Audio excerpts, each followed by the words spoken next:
There are nearly 30,000 Jewish college students throughout Southern California. They will not celebrate Jewish holidays. They will not send their children to Jewish schools. Over 50% will marry non-Jews. They will forget about their Judaism. Their children will intermarry,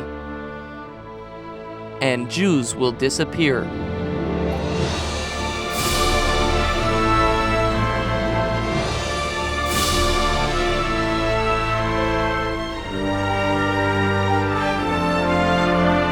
Ashreinu's outreach program, JAM, is active at 10 universities.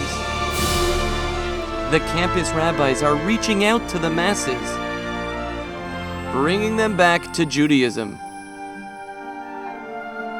one person at a time.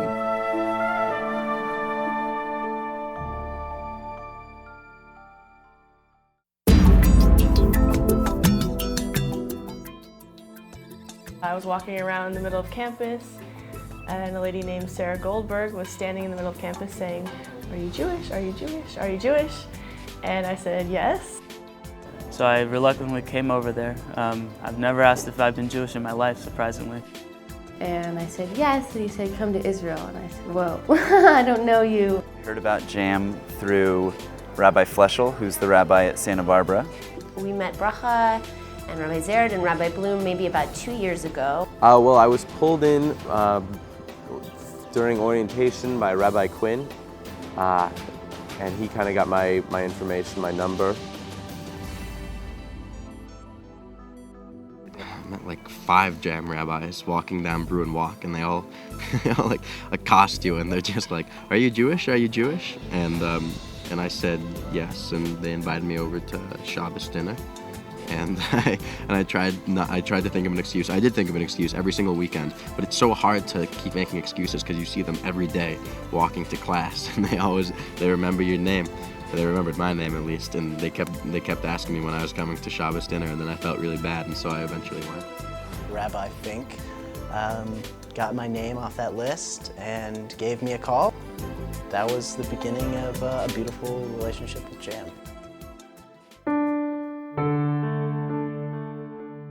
Growing up, I was Jewish because my parents were Jewish, and that's about it. My religious background was non-existent. I grew up very secular with basically no Judaism in my background. Growing up, I definitely didn't I wanted to stop all the Judaism in my life. I had in mind that being very religious would limit me as to what I could do. I'd have to keep, traditions and observe and spend a lot of time focusing on religion, and I felt that would take away from the rest of my life, but I'm learning that it's only going to add. We went to a church called Unity for a while, and she was really looking for answers, but really didn't know where they were. I think that if she had looked under her nose, she might have found something special. I had my bar mitzvah because my parents said to have that, and then you don't ever have to go again. I don't think we've ever held Shabbat. I don't even think I'd ever heard the word before. The first time I went to the rabbis was a scary experience for me because it was my first observant Shabbat. And I went, and to put it bluntly, it changed my life forever. When I sit down the Shabbats here in Israel with the families, it's this process where you are so appreciative and you say these prayers that it makes you stop and step back and realize that this is a meal that's given to you. Found myself after the first time going, looking forward to the next Friday, and just every week I just looked forward to going. Basically every Friday night I head over to the Garfinkels right after work, and it's such a great experience because for one thing you get great food, obviously. There's good conversation, a ton of college students hanging out. One of the best parts about the Shabbat lunch is the singing. Coming from LA, you don't exactly see a lot of happy families, and not only were these families happy, but they loved spending time with each other. They were talking to each other and playing, even the fathers were playing with the children. I spent Shabbat with 4 different families, and they were all wonderful people, and I just admire them to no end. The relationships that these people had with each other were so warm, and some of the most healthy, friendly, warm relationships I've ever seen. And that was very touching to see that, because in a secular society, you don't always see that. So real and so happy and warm, and you walk into the families and you're like, oh, I want that one day.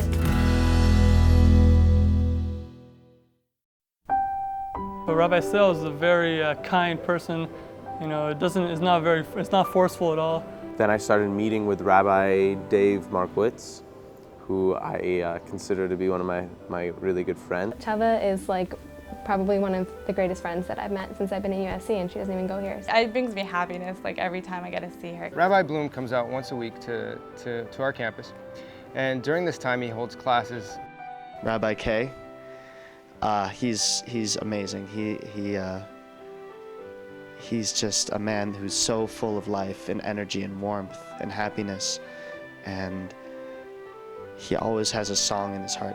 Usually Rabbi Garfinkel and I will meet Tuesdays. He's a real person. He isn't just a salesman. We got very close. I got very close with his wife and his children, and started learning with him 1 hour each week. I love Rabbi Zaret.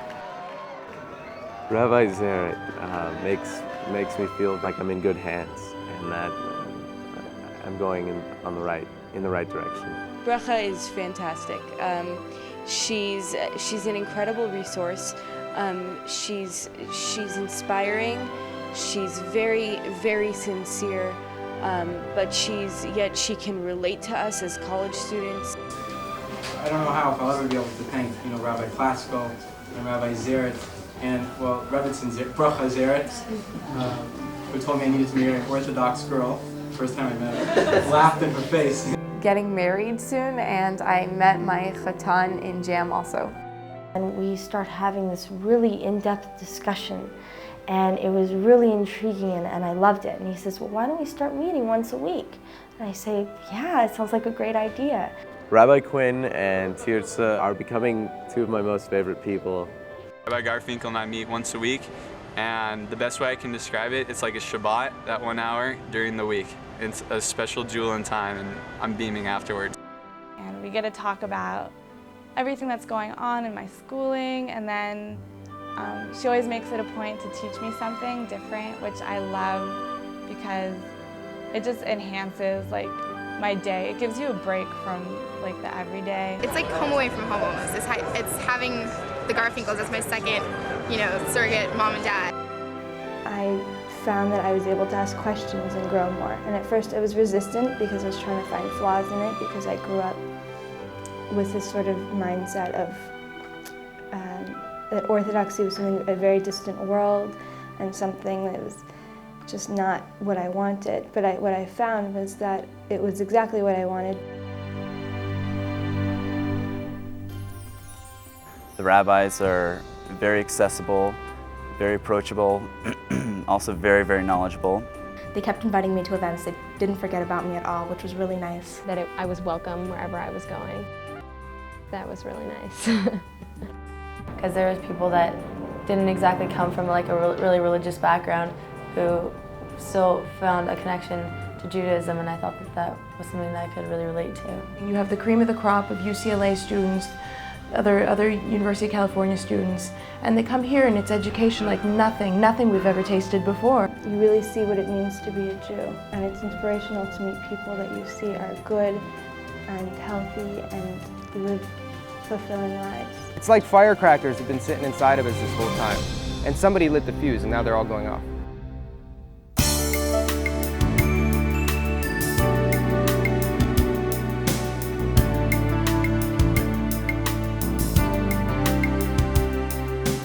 In the last 4 months, as far as growing as a person, probably been more than I've grown in about 8 to 10 years. A few mitzvahs that I've learned here, to tell you the truth, I really feel like they've already changed a part of me.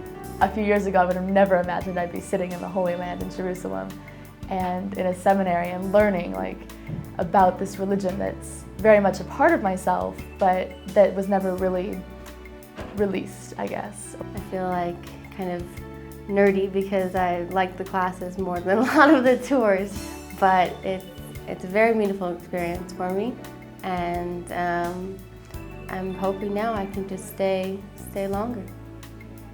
One of the more powerful experiences on the trip was visiting a yeshiva for young students, and they demonstrated their full understanding and full memorization of the Mishnah, which is the oral law, which was extremely inspiring and motivational. If these little kids can memorize the whole Mishnah, maybe I can do a little part and study some Mishnah.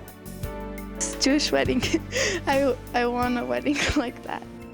JAM Israel was a very life-altering trip for me. I had big plans. I was off to Harvard Divinity School. This was a bit, my way into Judaism was a bit through the textual work. I had studied Bible and Semitic languages through the Religious Studies department at UCSB. But it was only through JAM that I really learned to approach the tradition from a different angle, from an angle that felt truer, righter, deeper to me. You have to learn and to keep mitzvot, that it's not just a nice fluffy thing that you can sometimes do when you feel like having a Shabbat meal, but that it was important to observe and to really grow and work on yourself. The trip has given me so much knowledge, more than I've learned about Judaism for sure in my entire life. The first day that I got here, I learned more about Judaism than I had in my entire life, and that's the truth.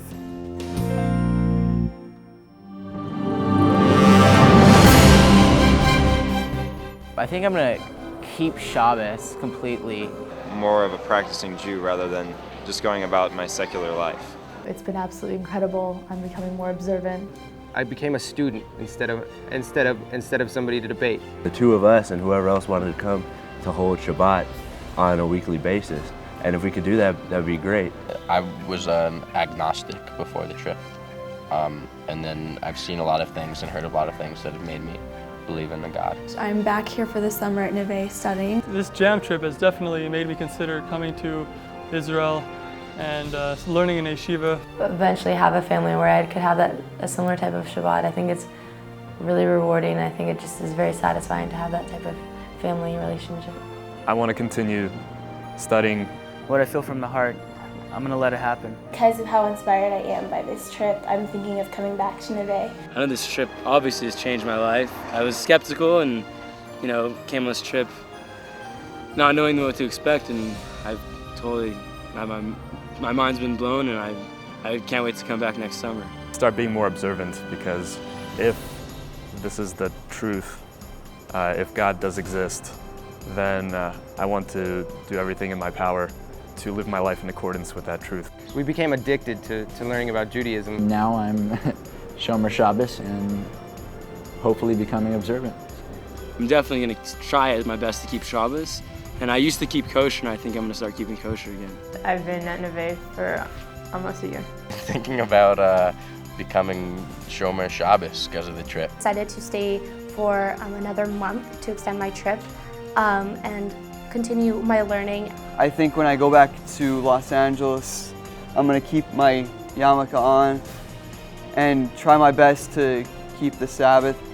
Now I know why my mother always said, "You are a Jew." I told people, whatever happens, even up to this point, it's changed my life forever.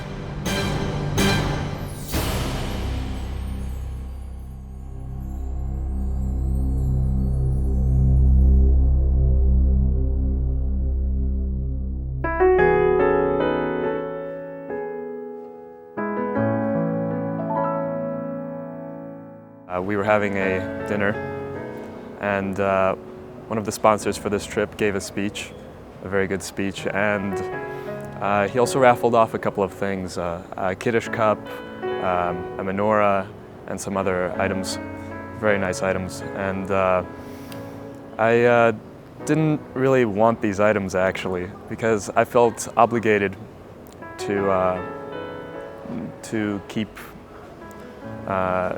to actually use these items if I were to win them. And because just previously, yesterday in class with Rabbi Zildman, he was saying that nothing happens by chance, that everything is being willed by God. And I feel like even luck, like winning a raffle, as kind of could be a sign or a message from God. I knew that there would be a struggle in my mind to either let it sit in my closet and forget about it, or I could kind of give it the respect that this event, winning the cup,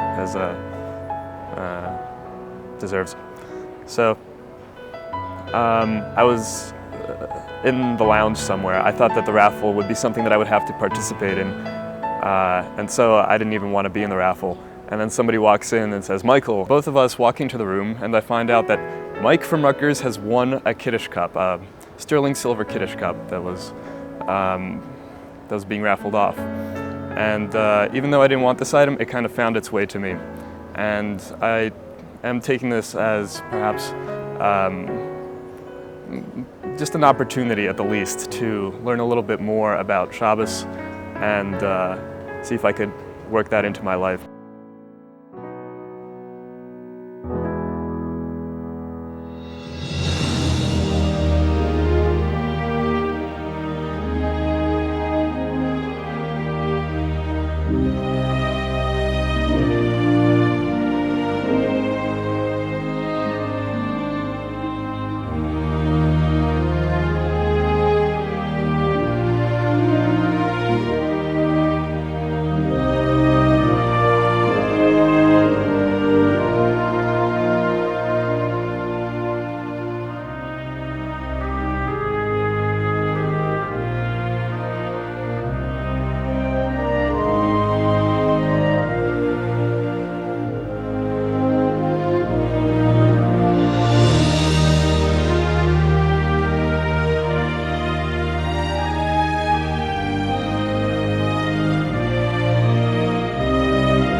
Every day I'm thankful for what I have. I'm so thankful that I've found Judaism again. So every day I'm really thankful to JAM and for everything. Thank you, JAM. Thank you, JAM. I want to thank JAM for all that they've taught me in life, and especially Rabbi Fink. Thank you, JAM. Thank you, JAM. Thank you so much, JAM. I've had an amazing experience. Thank you, JAM, and I really appreciate everything that you've done for me. I don't know where I would be otherwise. Thank you. I'd just like to say thank you to the Fleshels, because if I wouldn't have met them, I would not be here today. Thank you, JAM. Thank you, JAM. Thank you, JAM. Thank you, JAM. Thank you, JAM. Thank you, JAM. Thank you, JAM. Thank you so much, JAM. Thank you. Thank you, JAM. Thank you. Thank you, JAM. Thank you, JAM. Thank you so much, JAM. Thank you, JAM. Thank you, JAM.